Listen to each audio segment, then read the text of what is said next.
नारायणं पराशरं मुनिवरं कृतपूर्वाह्निकक्रियं मैत्रेयः परिपप्रच्छ प्रणिपत्याभिवाद्य च स्वस्त्यस्तु सताम्। हरि ओम।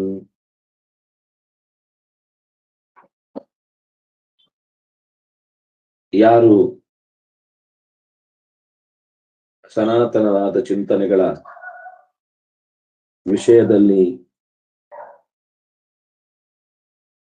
ಅಸಮಾಧಾನವನ್ನು ಅಥವಾ ವಿರೋಧವನ್ನು ವ್ಯಕ್ತಪಡಿಸ್ತಾನೆ, ಅಂದ್ರೆ ಲಾಜಿಕಲಿ ಕೆಲವೊಂದ್ಸರ್ತಿ ನಮ್ಮ ಗಣನೆಗೆ ಅದು ಮೀರಿರುವಂತದ್ದಾಗಿರುತ್ತೆ. ನಾವು ಎಲ್ಲವನ್ನು ನಮ್ಮ ಬುದ್ಧಿಶಕ್ತಿಯಿಂದ ಅಳಿಲಿಕ್ಕಾಗುದಿಲ್ಲ ಅನ್ನೋದನ್ನು ಸ್ವಲ್ಪ ಗಮನಿಸಬೇಕು ನಾವು.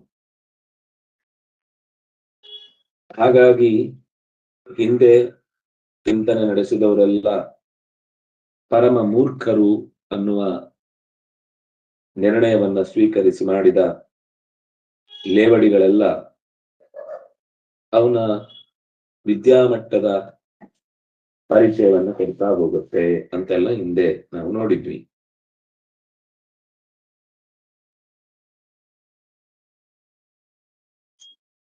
ಕಿಂಪುನೈರ್ ಸಂತ್ಯಕ್ತಾತ್ರಿ ಇತ್ಯಾದಿ ಮಾತುಗಳಲ್ಲಿ ಅವರ ಜೊತೆಗೆ ಆಲಾಪನೆ, ಒಳ್ಳೆಯ ರೀತಿಯ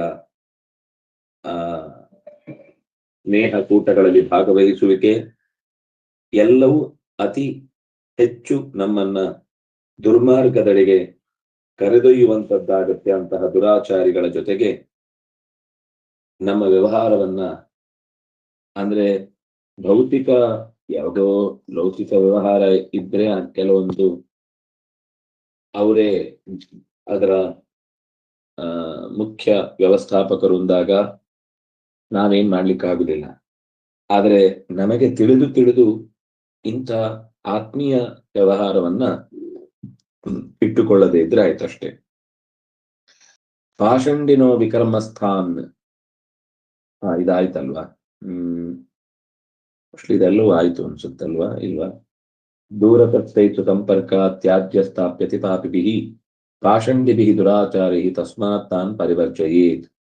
ಎಷ್ಟು ದೂರ ಇರ್ತೇವೋ, ಎಷ್ಟು ಸಂಪರ್ಕಗಳಿಂದ ನಮ್ಮನ್ನು ನಾವು ತಪ್ಪಿಸಿಕೊಳ್ತೇವೋ ಅಂತಹ ಪಾಪಗಳೆಲ್ಲ ನಮ್ಮನ್ನ ಆವರಿಸಿಕೊಳ್ಳುವುದು ಕಮ್ಮಿ ಆಗುತ್ತೆ. ಇವರೆಲ್ಲರನ್ನು ನಗ್ನ ಅಂತ ಕರೀತಾರೆ. ಶಾಸ್ತ್ರದ ವಿಷಯಗಳನ್ನ ದೂರಕ್ಕಿಟ್ಟವರು ಅಂತ ಗೊತ್ತಾಗತ್ತೆ. ಶ್ರಾದ್ದೋಪಘಾತಕ, ಇಂಥವರನ್ನ ಹಿಂದೆ ಹೇಳಿದ್ರು ಶ್ರಾದ್ದದಲ್ಲಿ ಸೇರಿಸಿಕೊಳ್ಬಾರದು ಅಂತ. ಆ ಶ್ರಾದ್ದವೇ ಶ್ರದ್ಧೆ ಕಳೆದು ಹೋಗುತ್ತೆ. ಕೆಲವೆಲ್ಲ ಕೇವಲ ಸದ್ಯಕ್ಕೆ ಬುದ್ಧಿ ತಿಳಿಯುವ ತನಕ ನಂಬಿಕೆಯಿಂದ ಮಾಡಬೇಕಾಗ್ತಾ ಇರುತ್ತೆ. ಪಿತೃಗಳು ಅಂತ ಎಲ್ಲಿರ್ತಾರೆ, ಅವ್ರು ಯಾವ ವಿಮಾನದಲ್ಲಿ ಬರ್ತಾರೆ, ಅವ್ರಿಗೆ ಈ ಪೆಂಡೆ ಎಷ್ಟು ಸಿಗುತ್ತೆ, ಎಲ್ಲಿ ದೊಡ್ಡದಾಗುತ್ತೆ, ಇನ್ ಕೆಲವೊಂದ್ಸತಿ ಇನ್ನು ಅದು ಪ್ರತೀಕ ಇತ್ಯಾದಿಗಳು ಅರ್ಥ ಆಗದೆ ಸುಮ್ಮನೆ ನಂಬಿಕೆಯಿಂದ ಆದ್ರೂ ಮಾಡ್ತಿರ್ತಾರೆ. ತಪ್ಪಲ್ಲ ಅದು. ಮುಂದೆ ಒಂದ್ ದಿವ್ಸ ಅವ್ರಿಗೆ ಅದರ ಅರ್ಥ ಆಗುವುದಕ್ಕೆ ಕೆಲವೊಮ್ಮೆ ಇದು ಪೀಠಿಕೆ ಆಗಿರುತ್ತೆ. ಅಷ್ಟರಲ್ಲಿ ಅವರಿಗೆ ಕಂಗಾಲು ಮಾಡಿ ಅವರ ಜಿಜ್ಞಾಸೆಗಳಿಗೆಲ್ಲ ತಪ್ಪು ಉತ್ತರವನ್ನ ಕೊಟ್ಟು ದಾರಿ ಕೆಡಿಸುವಂತಹ ಮಂದಿಯನ್ನ ಎಂದೂ ಕೂಡ ಸಾಮಾನ್ಯ ತಿಳುವಳಿಕೆಯಿಂದ ಕೆಲಸ ಮಾಡುವವರ ಮಧ್ಯದಲ್ಲಿ ಸೇರಿಸ್ಕೊಳ್ಬಾರದು. ಏತೇ ಪಾಷಂಡಿನಃ ಪಾಪಾಹ, ಈ ಪಾಷಂಡಿಗಳು ಅತ್ಯಂತ ಪಾಪಿಷ್ಠರು. ನಹ್ಯೇತಾನ್ ಆಲಪೇದ್ದುತಃ ಪುಣ್ಯಂ ನಶ್ಯತಿ ಸಂಭಾಷಾತ್, ಅವರೊಟ್ಟಿಗೆ ಎಷ್ಟು ಜಾಸ್ತಿ ವ್ಯವಹಾರ ಮಾಡ್ತೇವೋ ಅಷ್ಟು ನಮ್ಮ ಪುಣ್ಯ ನಷ್ಟವಾಗ್ತಾ ಹೋಗುತ್ತೆ. ತದ್ದಿನೋದ್ಭವಂ, ಅವತ್ತು ಇಡೀ ದಿವಸ ಮಾಡಿದ ಕೆಲಸ ಅಷ್ಟೂ ಕೂಡ ನಷ್ಟವಾಗುತ್ತೆ.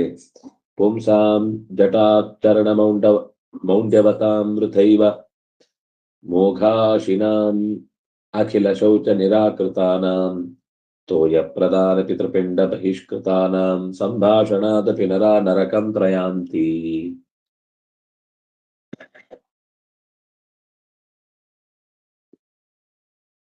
ಸುಮ್ನೆ ಜಡ ಬಿಟ್ಟಿರ್ತಾರೆ.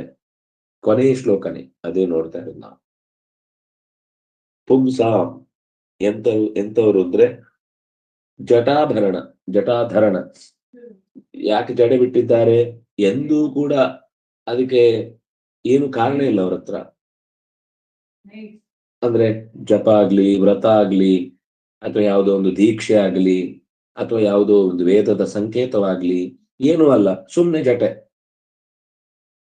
ವಿನಾಕಾರಣ ಜಟೆಯನ್ನು ಧಾರಣೆ ಮಾಡುವಂಥದ್ದು, ಇಲ್ಲ ವಿನಾಕಾರಣ ತಲೆಯನ್ನು ಮುಂಡನ ಮಾಡುವಂಥದ್ದು, ಅದು ಸ್ಟೈಲು ಅಂತ ಎಲ್ರು ಅದನ್ನು ಇಷ್ಟಪಡ್ತಾರೆ. ಯಾವನೋ ಒಬ್ಬ ಸಿನಿಮಾದವನು ಹಾಗೆ ಮಾಡ್ಬಿಟ್ಟಿರ್ತಾನೆ, ಅದನ್ನೇ ಎಲ್ರು ಕಣ್ಮುಚ್ಚಿ ಫಾಲೋ ಮಾಡ್ತಿರ್ತಾರೆ. ಹೀಗೆ ಯಾವುದೇ ಕಾರಣ ಇಲ್ಲದೆ, ತನ್ನ ಸ್ವಂತಿಕೆ ಇಲ್ಲದೆ ಯಾರದ್ದೋ ಪ್ರಭಾವಕ್ಕೆ ಈಡಾಗುವಂತಹ ಮಂದಿ ಇದ್ರೆ ಅವರನ್ನ ನಾವು ಸ್ವಲ್ಪ ದೂರ ಇಡುವುದು ಒಳ್ಳೆಯದು. ಮೋಘಾಶಿಗಳು ಅಂದ್ರೆ ಅತಿಥಿಗಳಿಗೆ ಕೊಡದೆ ಊಟ ಮಾಡುವವರು, ತಮ್ಗೊಬ್ಬರಿಗೋಸ್ಕರ ಬೇಯಿಸಿಕೊಳ್ಳುವವರು, ಬೇರೆ ಯಾರಿಗೂ ಕೂಡ ಅದನ್ನ ಕೊಡದೆ ತಿನ್ನುವವರು, ಯಾರಿಗಾದ್ರೂ ಕೊಡುವಂತಹ ಪ್ರಸಂಗ ಬಂದ್ರೆ ಅದನ್ನು ತಪ್ಪಿಸುವವರು, ಇನ್ನೊಬ್ರು ಯಾರಾದ್ರೂ ಕೊಡ್ತಾ ಇದ್ದಾರೆ ಅಂದ್ರೆ ಅದರ ಬಗ್ಗೆ ಅಸಹ್ಯ ಪಡುವವರು ಮತ್ತು ಒಂದು ರೀತಿ ಅದನ್ನ ನಿರಾಕರಿಸುವವರು, ಇವರೆಲ್ಲ ಮೋಘಾಶಿಗಳು. ಅಖಿಲ ಶೌಚ ನಿರಾಕೃತಾನ, ಈ ಶುಚಿತ್ವದ ಬಗ್ಗೆ ಸ್ವಲ್ಪವೂ ಕಾಳಜಿ ಇಲ್ಲದವರು. ತಾವು ಕಾಣಿಸಿಕೊಳ್ಳುವ ಭಾರಿ ಶುಚಿ ಕಾಣಿಸ್ತಾರೆ, ಆದ್ರೆ ಅದು ಕಾಣೋದು ಮಾತ್ರ ಇರುತ್ತೆ. ಕೋಟ್ ಮಾತ್ರ ದಪ್ಪದಿರುತ್ತೆ, ಒಳಗೆ ಅವನೇ ಮೂರ್ಛೆ ಬೀಳುವಷ್ಟು ಅಸಹ್ಯಕರವಾದ ಸಂಗತಿಗಳಿರ್ತವೆ. ಈ ವಿಡಿಯೋಗಳಲ್ಲಿ, ಸ್ಟುಡಿಯೋಗಳಲ್ಲಿ ಕೆಲವೊಂದು ಸರ್ತಿ ಅವರಿಗೆ ಮೇಲಿನ ಪೋರ್ಷನ್ ಮಾತ್ರ ಶೂಟ್ ಮಾಡೋದಿರುತ್ತೆ, ಮುಖದ ಮೇಲ್ಭಾಗ, ಕೆಳಗೆ ಅವ್ರ ಪಾಪ ಏನೋ ಇರೋದಿಲ್ಲ. ಅವರು ಆಗ ಹೇಳ್ತಾರೆ, ಏನ್ ತೊಂದ್ರೆ ಇಲ್ಲ, ನೀವು ಫೋಟೋ ಹಾಕೊಂಡಿದ್ರು ಸಾಕು, ನಾವ್ ಅಷ್ಟೇ ಶೂಟ್ ಮಾಡುದು, ಕೆಳಗಿದ್ದು ಎಷ್ಟು ಗಲೀಜಾಗಿದ್ರು ತೊಂದ್ರೆ ಇಲ್ಲ, ಹಾಕೊಳ್ಳದೆ ಇದ್ರು ನಾವೇನ್ ಕೇಳಲ್ಲ ಅನ್ನೋ ತರ. ಅದು ತೋರ್ಪಡಿಕೆ ಹೇಗಿರುತ್ತೆ ಅಂದ್ರೆ, ನಾವು ಕಂಡದ್ದೆಷ್ಟೋ ಅದರ ಆಚೆಗೆ ಉಳಿದದ್ದನ್ನು ನಾವು ಊಹಿಸಿಕೊಳ್ತೇವೆ. ಕೋಟೆ ಹೀಗೆ ಹಾಕೊಂಡಿದ್ದಾನೆ ಅಂದ್ರೆ ಇನ್ನು ಉಳಿದದ್ದೆಲ್ಲ ಎಷ್ಟು ಬೆಲೆ ಬಾಳುವಂಥದ್ದು ಅಥವಾ ತುಂಬಾ ಆನಂದ ಕೊಡುವಂಥದ್ದು ಅಂತ ನಾವು ಅನ್ಕೊಳ್ತಾ ಇರ್ತೇವೆ. ಆದ್ರೆ ಅದು ಪ್ರಕಾರಾಂತರದಿಂದ ಕೂಡಿರುತ್ತೆ, ಅಂತೂ ಶೌಚಹೀನ. ಇನ್ನು ತೋಯ ಪ್ರಧಾನ ಪಿತೃಪಿಂಡ ಬಹಿಷ್ಕೃತಾನ, ಒಬ್ರಿಗೆ ಒಂದು ನೀರ್ ಕೊಡಲ್ಲ ಪುಣ್ಯಾತ್ಮ ಮನೆಗೆ ಬಂದ್ರೆ, ಅತಿಥಿಗಳಿಗಾಗ್ಲಿ ಅಥವಾ ಇನ್ಯಾರದ್ದೇ ಕಾರ್ಯಭಾರಗಳಲ್ಲಾಗ್ಲಿ. ತೋಯ ಪ್ರಧಾನ ಅಂದ್ರೆ ನೀರ್ ಕೊಡುದು ಅಥವಾ ತೀರ್ಥ ಕೊಡುದು ಅಥವಾ ಯಾವುದೇ ರೀತಿಯದ್ದಾಗ್ಬೋದು, ಇನ್ನೊಬ್ಬರಿಗೆ ಸಹಾಯವಾಗುವಂತ ಯಾವುದೇ ಕಾರ್ಯಭಾರಗಳಲ್ಲಿ ಇನ್ನೊಬ್ಬರ ಬಗ್ಗೆ ಕರುಣೆ ತೋರದೇ ಇರುವುದು, ಇದು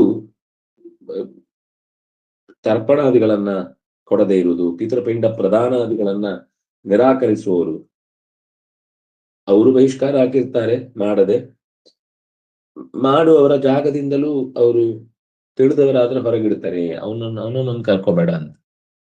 ಯಾಕಂದ್ರೆ ಅವನೆಲ್ಲ ಈ ವಿಷಯದಲ್ಲಿ ಸಮ್ಮತಿ ಇಲ್ಲದವನು ಅನ್ನೋದಕ್ಕಾಗಿ ಅಂಥ ಮಂದಿಯ ಒಡನಾಟ ಬಿಡಿ ಅನ್ನುವ ಅರ್ಥದಲ್ಲಿ ಇಷ್ಟು ಅನೇಕ ಮಾತುಗಳು ಬಂದು ಅನ್ನುವಲ್ಲಿಗೆ ವಿಷ್ಣು ಪುರಾಣದ 3ನೆಯ ಅಂಶ ಮುಕ್ತಾಯವಾಗುತ್ತೆ.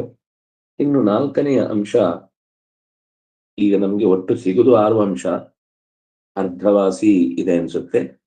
ಇಲ್ಲಿಂದ ನಾವು ಸ್ವಲ್ಪ ಸಂಸ್ಕೃತ ಕಲೀಲಿಕ್ಕೆ ಚೆನ್ನಾಗಿರುತ್ತೆ. ಬರೀ ವಾಕ್ಯಗಳಿವೆ, ತುಂಬಾ ವಾಕ್ಯ ಪ್ರಯೋಗಗಳನ್ನ ನೋಡ್ತೇವೆ ನಾವು. ಮೈತ್ರೇಯ ಉವಾಚ, ಇದು ವೈವಸ್ವತ ಮನುವಿನ ಅಂದ್ರೆ ಈ ನಮ್ಮ ಮನ್ವಂತರದ ಕಥೆಯನ್ನ ಈ ಚತುರ್ಥ ಅಂಶ ನಿರೂಪಣೆ ಮಾಡುತ್ತೆ. ಭಗವನ್ ಯನ್ನರೈಃ ಕಾರ್ಯಂ ಸಾಧು ಕರ್ಮಣ್ಯವಸ್ಥಿತೈಃ ತನ್ಮಹ್ಯಂ ಗುರುಣಾಖ್ಯಾತಂ ನಿತ್ಯನೈಮಿತ್ತಿಕಾತ್ಮಕಾನ್ ವರ್ಣಧರ್ಮಾಸ್ತಥಾಖ್ಯಾತಾಃ ಧರ್ಮಾಯೇ ಚಾಶ್ರಮೇಷು ಚ ಶ್ರೋತುಮಿಚ್ಛಾಮ್ಯಹಂ ವಂಶಂ ರಾಜ್ಞಾಂ ತದ್ಬ್ರೂಹಿ ಮೇ ಗುರೋ. ಮೈತ್ರೇಯರು ಮನುಷ್ಯ ಮಾಡಬೇಕಾದಂತಹ ಕರ್ತವ್ಯಗಳ ಬಗ್ಗೆ, ನನಗೆ ನಿತ್ಯ ನೈಮಿತ್ತಿಕ ಕರ್ಮಗಳ ಬಗ್ಗೆ, ಅದರಲ್ಲಿ ಇರಬೇಕಾದ ಎಚ್ಚರದ ಬಗ್ಗೆ ಅನೇಕ ವಿಷಯಗಳನ್ನು ತಾವು ಹೇಳಿದ್ರಿ. ಸಾಧು ಕರ್ಮ ಅದು ಹೇಗಾಗುತ್ತೆ, ಗುರುಸ್ಥಾನದಲ್ಲಿ ಇರುವವರ ಮಹತ್ವ ಏನು, ನಿತ್ಯ ನೈಮಿತ್ತಿಕ ಕರ್ಮಗಳು ಅಂತ ಅನ್ನೋದು ಎಷ್ಟು ನಮ್ಮ ಜೀವನದಲ್ಲಿ ಪರಿಣಾಮ ಬೀರುತ್ತೆ. ಮಾಡಲೇಬೇಕಾದ ಕರ್ಮ, ಮಾಡದೇ ಇದ್ರೆ ಅದರಿಂದ ಆಗುವ ಇನ್ನೇನು ಸಮಸ್ಯೆಗಳು, ಇದೆಲ್ಲವನ್ನು ಹೇಳಿದ್ರಿ. ವರ್ಣಾಶ್ರಮ ಧರ್ಮಗಳ ಬಗ್ಗೆ ಹೇಳಿದ್ರಿ. ಯಾವ ಯಾವ ಆಶ್ರಮಗಳಲ್ಲಿ ಏನೇನು ಕರ್ತವ್ಯಗಳನ್ನು ನಡೆಸಬೇಕು ಇದೆಲ್ಲವನ್ನೇ ಹೇಳಿದ್ರಿ. ನನಗೆ ಈಗ ರಾಜ್ಯಾಂ ವಂಶಂ ಶ್ರೋತುಮಿಚ್ಛಾಮಿ. ನಾನೀಗ ಈ ಈ ಮನ್ವಂತರದಲ್ಲಿ ಬಂದ ರಾಜರ ಮನೆತನದ ವಿಸ್ತಾರದ ಕಥೆಯನ್ನ ತಿಳಿಬೇಕು ಅಂತ ದಯವಿಟ್ಟು ಗುರುಗಳೇ ಅದನ್ನ ಹೇಳಿ. ಪರಾಶರರ ಮಾರ್ಗದರ್ಶನ ಬೇಕು ನನಗೆ ಅನ್ನುವ ಅಪೇಕ್ಷೆಯನ್ನ ಮೈತ್ರೇಯರು ತೋರಿಸ್ತಾರೆ. ಆಗ ಪರಾಶರರು ಏನು ಹೇಳಿದ್ರು? ಪರಾಶರ ಉವಾಚ ಮೈತ್ರೇಯ ಶ್ರೂಯತಾಂ ಅಯಮನೇಕ ಯಜ್ವಶೂರ ವೀರ ಧೀರ ಭೂಪಾಲಾಲಂಕೃತೋ ಬ್ರಹ್ಮಾದಿಭಿಃ ಬ್ರಹ್ಮಾದಿರ್ಮಾನವೋ ವಂಶಃ. ಹೇ ಮೈತ್ರೇಯ, ಶ್ರೂಯತಾಂ, ಕೇಳುವವನಾಗು. ಅಯಂ ವಂಶಃ ಅನೇಕ ಯಜ್ವ ಶೂರ ವೀರ ಧೀರ ಭೂಪಾಲಾಲಂಕೃತಃ. ಈ ವಂಶ ಅನ್ನೋದು ಅನೇಕ ಯಾಗ ಮಾಡಿದ, ಕಾರ್ಯಭಾರಗಳನ್ನು ಚೆನ್ನಾಗಿ ನಿರ್ವಹಿಸಿದ, ಯುದ್ಧದಲ್ಲಿ ಬೆನ್ನು ಕೊಡದ, ವಿವೇಚನೆಯಿಂದ ಎಲ್ಲ ಕೆಲಸಗಳನ್ನು ಮಾಡುವ ರಾಜರ ಪರಂಪರೆಯಿಂದ ಅಲಂಕೃತವಾಗಿದೆ. ಯಾವ ವಂಶ ಇದು?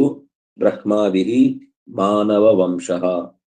ಚತುರ್ಮುಖನಿಂದಲೇ ಉಂಟಾದ ಮಾನವ ವಂಶ, ಮನುವಿನ ವಂಶವಿದು. ಮನುವಿನ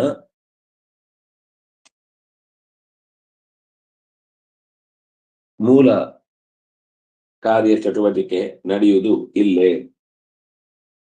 ಅದು ಬ್ರಹ್ಮಾದಿ ಅನ್ನುವ ಶಬ್ದ ಬ್ರಹ್ಮನಿಂದಲೇ ಮೊದಲಾದದ್ದು ಈ ಮನು ಪರಂಪರೆ. ಯಾಕಂದ್ರೆ ಬ್ರಹ್ಮನಿಂದ ಮರೀಚಿ, ಮರೀಚಿಯಿಂದ ಕಶ್ಯಪ, ಕಶ್ಯಪನಿಂದ ವಿವಸ್ವಾನ್, ವಿವಸ್ವಾನ್ನಿಂದ ವೈವಸ್ವತ.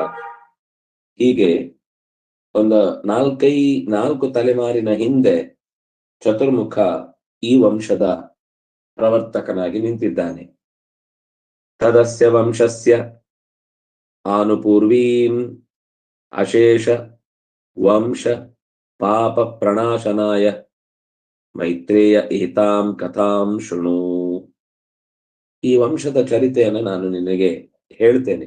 ಈ ಕಥೆಯನ್ನು ನಿನಗೆ ಬಿಡಿಸಿ ಹೇಳ್ತೇನೆ. ಹೇಳುವುದರ ಉದ್ದೇಶ ಏನು ಅಂದ್ರೆ, ಆನುಪೂರ್ವಿ ಸಹಿತವಾಗಿ ತಿಳ್ಕೊಳ್ಬೇಕು. ಕೆಲವೊಮ್ಮೆ ಕೇವಲ ಹೆಸರುಗಳು ಮಾತ್ರ ಬರ್ತಾ ಹೋಗುತ್ತೆ. ಆ ಹೆಸರು ಕಿವಿಗೆ ಬಿದ್ರೂ ಸಾಕು, ನಮ್ಮ ಅಶೇಷ ವಂಶದ ಪಾಪಗಳು ನಾಶವಾಗುತ್ತೆ. ನಮ್ಮ ಪೂರ್ವಜರಿಂದಾಗಿ ಏನಾದ್ರೂ ಅವಘಡ ನಡೆದಿದ್ರೆ ಅದು ಅವರಿಗೆ ತಿಳಿಯದೇ ಆಗಿರ್ಬೋದು. ಅದರ ದುರವಸ್ಥೆಯ ಕೆಲವು ಕಹಿಗಳನ್ನು ನಾವು ಅನುಭವಿಸ್ಬೇಕಾಗ್ತಾ ಇರುತ್ತೆ. ಅವರು ಉದ್ದೇಶದಿಂದ ಮಾಡಿದ್ದಲ್ಲದೆ ಇದ್ರು ಅದರ ಪರಿಣಾಮ, ಯಾಕೆಂದ್ರೆ ನಮ್ಗನ್ಸುತ್ತೆ ನಮ್ಮ ಹಿರಿಯರು ಮಾಡಿದ ಕಷ್ಟಗಳಿಗೆ ನಾವು ಯಾಕೆ ಪಾಲುದಾರರಾಗಬೇಕು ಅಂತ. ನಮ್ಮ ಹಿರಿಯರು ಮಾಡಿದ ಎಷ್ಟೋ ಒಳ್ಳೆ ಕೆಲಸಗಳ ಪರಿಣಾಮವನ್ನು ನಾವೀಗ ಉಂತಾ ಇದ್ದೇವೆ ಅನ್ನೋದು ಹೌದಾದ್ರೆ, ಅದರ ಪಾಪದ ಭಾಗವನ್ನು ಕೂಡ ನಾವು ಪೀಳಿಗೆಯವರು ಹಂಚಿಕೊಳ್ಳಿಕ್ಕೇ ಇದೆ. ಅದನ್ನು ಬೇಡ ಅಂತ ನಿರಾಕರಿಸಿದ್ರು ಅದು ನಮ್ಮನ್ನು ಬಿಟ್ಟು ಹೋಗಲ್ಲ. ಅಂದ್ರೆ ನಮ್ಮ ಮುಂದಿನವರಿಗೋಸ್ಕರ ಬೇಕು ಅಂತ ಅವರು ಶ್ರದ್ಧೆ ತೋರಿ ಮಾಡಿದ್ದಾದಾಗ ಅವರಿಗೆ ಆ ಪುಣ್ಯದ ಹಂಚುವಿಕೆಯು ಸಹಜವಾಗಿ ಒಪ್ಪಿಗೆ ಇತ್ತು ಅಂತ ಗೊತ್ತಾಗುತ್ತೆ. ಹಾಗೆ ನನ್ನ ಮರಿಮಕ್ಕಳ ತನಕ ಆಗುವವರಿಗೂ ನಾನು ಆಲೂಗಡ್ಡೆಯನ್ನ ಚೆನ್ನಾಗಿ ಯಂತ್ರದಲ್ಲಿ ಹಾಕಿ ಈಚೆಯಿಂದ ಬಂಗಾರ ತೆಗಿತೇನೆ ಅಂತ ಅಂದುಕೊಂಡು ಅವರಿಗೋಸ್ಕರ ಉಳಿಸಿದ್ದಾದ್ರೆ, ಅವರು ಉಳಿಸಿದ ಆ ದುಡ್ಡಿನ ಭೋಗವನ್ನು ಅನುಭವಿಸಿದ ಹಾಗೆ ಪಾಪವನ್ನು ಅನುಭವಿಸಲೇಬೇಕು. ಇಲ್ಲ, ಅವರೇನು ದುಡ್ಡೇ ಮಾಡಿಟ್ಟಿಲ್ಲ, ಅವರ ಹೆಸರಿನಿಂದ ನಮ್ಮನ್ನು ಗುರುತಿಸ್ತಾ ಇದ್ದಾರೆ ಅಂದ್ರೆ ಪ್ರಸಿದ್ಧಿವಂತ. ಇಲ್ಲ, ಅವ್ರು ಯಾರು ಯಾವ ಪ್ರಸಿದ್ಧಿಯೂ ಅವ್ರು ಪಡ್ಕೊಂಡಿರ್ಲಿಲ್ಲ. ಏನಿಲ್ಲ ಅಂದ್ರೂ ಪರಂಪರಾಗತವಾದ ಸಂಸ್ಕಾರವನ್ನು ಉಳಿಸಿದ್ರಿಂದ ಒಂದಿಷ್ಟು ಒಳ್ಳೇದು ಅಥವಾ ಕೆಟ್ಟದ್ದೋ ಗೊತ್ತಿಲ್ಲ, ಒಟ್ಟಂತೂ ನಾವು ನಮ್ಮ ಪೂರ್ವಜರಿಂದ ಉಪಕೃತರು ಅನ್ನೋದು ಸತ್ಯ. ಅವ್ರು ಇಲ್ದೇ ಇದ್ರೆ ನಾವಿವತ್ತು ಹುಟ್ಟತಾನೆ ಇರ್ಲಿಲ್ಲ. ಅವ್ರು ಇರೋದ್ರಿಂದ ನಾವಿವತ್ತು ಹುಟ್ಟಿದ್ದೇವೆ. ನಾವು ಹುಟ್ಟುವುದಕ್ಕೆ ಬೇಕಿರುವಂತಹ ಒಂದು ಪರಂಪರೆಯನ್ನು ಇಟ್ಟುಕೊಂಡು ಬೆಳೆಸಿದ್ದಾರೆ ಅನ್ನೋದ್ರ ಯೋಚನೆಯಲ್ಲಿ ಪೂರ್ವಜರ ಕಷ್ಟ ಸುಖಗಳಲ್ಲಿ ನಮಗೂ ಪಾಲಿದೆ ಅನ್ನೋದನ್ನ ತಿಳಿಸುವುದಕ್ಕೋಸ್ಕರ, ಮತ್ತು ಅಂಥದ್ದೇನಾದ್ರೂ ಒಂದು ದೋಷ ನಡೆದು ನಾವು ಆ ಕಾರ್ಯಭಾರವನ್ನು ನಡೆಸುವುದಕ್ಕೆ ತುಂಬಾ ತೊಂದರೆ ಇದೆ ಅಂದ್ರೆ ಅಂತಹ ಪಾಪವನ್ನ ಕಳೆದುಕೊಳ್ಳಲಿಕ್ಕಾಗಿ ಈ ಕಥಾಶ್ರವಣ ಅನ್ನೋದು ತುಂಬಾ ಅಗತ್ಯ. ಇದೇ ತರದ ಮಾತು ಹರಿವಂಶದಲ್ಲೂ ಬರುತ್ತೆ. ಕೃಷ್ಣನ ವಂಶದ ಚರಿತ್ರೆಯನ್ನು ಕೇಳುವುದರಿಂದ ನಮ್ಮ ಪೂರ್ವಜರಲ್ಲಿ, ನಮ್ಮ ವಂಶಾವಳಿಯಲ್ಲಿ ಎಲ್ಲಿಯಾದ್ರೂ ಅನರ್ಥ ನಡೆದಿದ್ರೆ ಆಗ ಇಂಥ ಬ್ರಹ್ಮರ್ಷಿಗಳ, ರಾಜರ್ಷಿಗಳ ಜೀವನದಲ್ಲಿ ಧರ್ಮವನ್ನು ಉಳಿಸ್ಲಿಕ್ಕೋಸ್ಕರ ಹೆಣಗಾಡಿದ ಅಂಥವರ ಹೆಸರು ಮಾತ್ರ ಹೆಚ್ಚು ಉಳಿಯತ್ತೆ. ಕೆಲವೊಮ್ಮೆ ಎಂಥ ತಪ್ಪು ಮಾಡ್ತಾರೆ ಅಂತ ತಿಳಿಸ್ಲಿಕ್ಕೆ ವೇನನಂಥವರ ಕಥೆಯನ್ನು ಹೇಳುವುದಾದ್ರೂ ಕೂಡ ಹೆಚ್ಚು ಬಾರಿ ಅಂಥ ಉತ್ತಮ ವ್ಯಕ್ತಿಗಳ ಕಥೆಯನ್ನ ನಮಗೆ ಇತಿಹಾಸದ ರೂಪದಲ್ಲಿ ಪರಿಚಯಿಸ್ತಾರೆ ಅಂತಂದ್ರೆ ಅದರ ಹಿಂದೆ ತುಂಬಾ ದೊಡ್ಡ ಉದ್ದೇಶ ಇದೆ ಅಂತ ಅರ್ಥ. ಎಲ್ಲೋ ನಮ್ಮ ಉದ್ದೇಶ ಮಾತ್ರ ಅಲ್ಲ, ಅವನ ವ್ಯಕ್ತಿಗತವಾದ ಸಮಸ್ಯೆಗಳು ಕೂಡ ತೀರಿ ಹೋಗುತ್ತೆ. ಏತಾಂ ಕಥಾಂ ಶೃಣು, ಈ ಕಥೆಯನ್ನು ಕೇಳು.